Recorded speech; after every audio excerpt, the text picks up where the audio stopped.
He was unlikely to be considered a candidate for a pioneer missionary work to a foreign land, especially to Asia.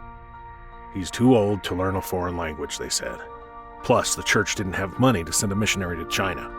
Go to the closer islands of the Pacific, they advised. 60-year-old Abram LaRue did not let this discourage him from pursuing his greatest conviction, a mission to China.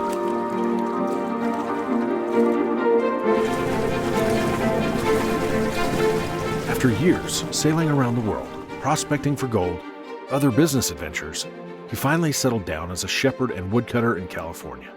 An Adventist neighbor, Rule Stickney, had shared some tracts with him, a Mr. Studebaker, a Dunkard preacher, who wasn't interested in Adventism. Mr. Studebaker, who was more interested, gave them to LaRue, who then converted to Adventism. Convicted by the truth, LaRue sold his farm to Stickney and lived as an evangelist, selling and distributing literature for 8 years. This led to the organization of a small church in Christine, California. LaRue was thrilled. In 1883, encouraged by W.C. Granger, then president of Healdsburg College, LaRue took a course in Bible study. He celebrated his 60th birthday while in school. In 1884, he traveled to Honolulu, Hawaii, and began selling books on ships.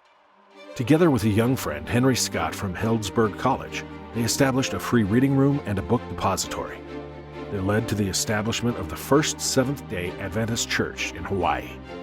On March 21, 1888, he left from San Francisco to Hong Kong on board the ship Velocity, at the invitation of an old friend, a sea captain. LaRue made friends and shared literature among travelers and sailors. He arrived in Hong Kong a month later.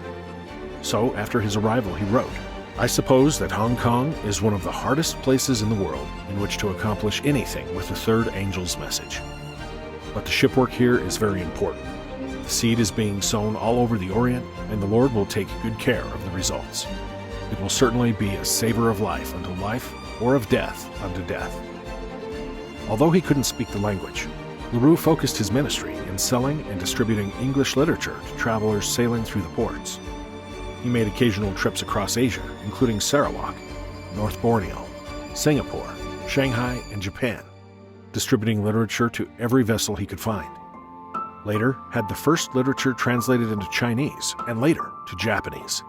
LaRue was described as a man of great energy and ceaseless activity, to which was added a rare gift in meeting people and making sales.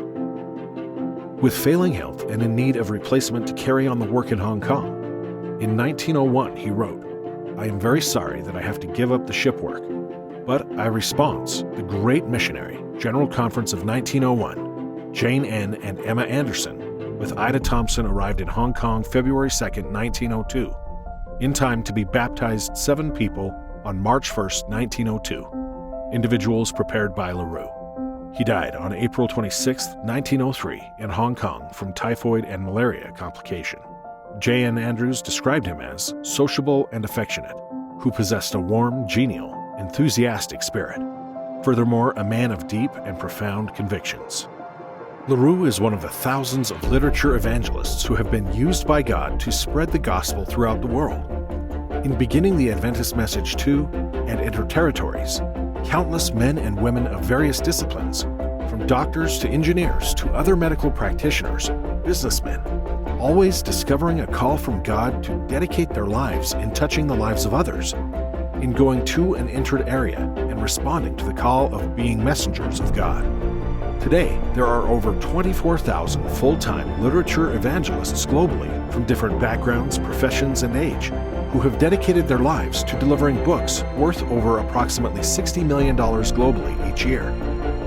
Theirs are stories of faith and trust in God, personal conviction, passions, love for people, discovery and growth, and service, adventure, and doors of opportunity.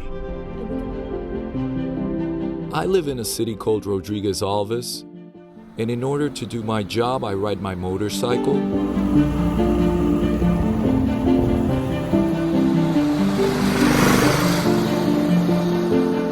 And also my boat. And in certain places it's necessary to walk. I have been an Adventist for 5 years. Yes, 5 years.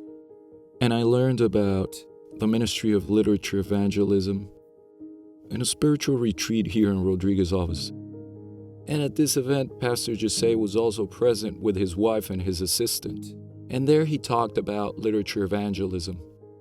They were all listening to the message. And when he spoke about canvassing, I felt something. Well, it seemed that something different had happened to me. I had the same feeling when I saw my wife for the first time. And I felt like someone was calling me. Someone was saying that message was for me. I was sitting next to my wife, and I said the following to her. I have the courage to become a canvasser. I said to him, "You want to be a canvasser?" I was the first to discourage him because that canvassing business, selling books, was such a thing that no one could imagine what would happen or how it would turn out. Then the days went by. At that time I was working, making charcoal. When we worked with charcoal, it was very difficult. It was him, me, and the children.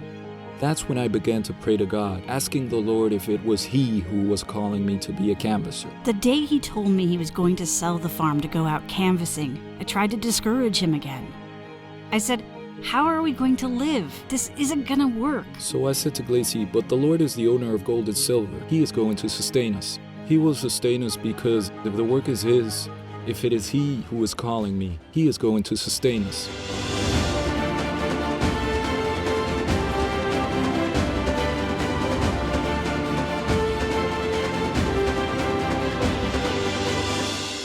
When I started canvassing, I was very afraid to talk to people who had more knowledge than me. And one day, when I was passing in front of the house of the school principal, I felt like stopping. And it was there where I sold my first collection. She agreed to study the Bible and made the decision to be baptized. When Brother Jonason arrived here, offering me the material and I bought it, I felt that his invitation for me to study came from the Lord Himself. It came from our God, because God saw that I needed it.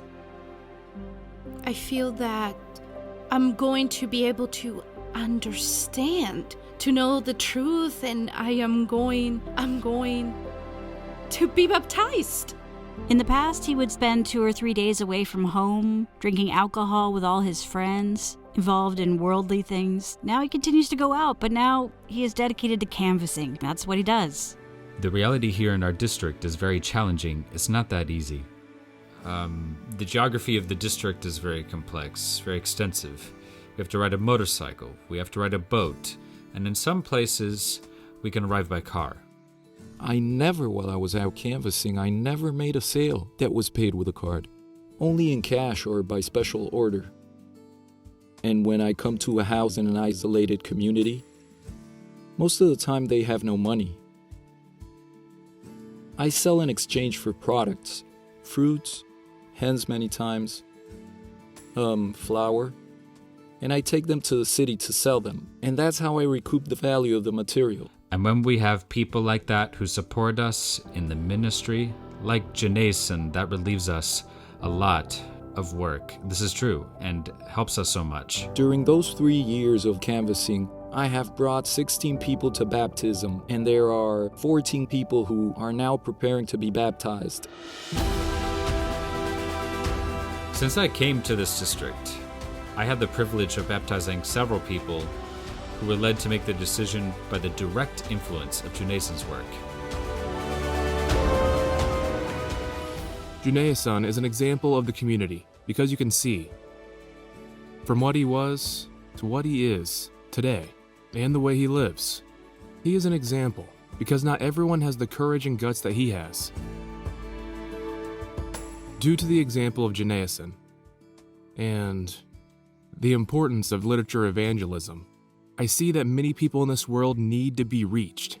Where the pastor can't go, the canvasser can go. That is why I have decided to be a canvasser.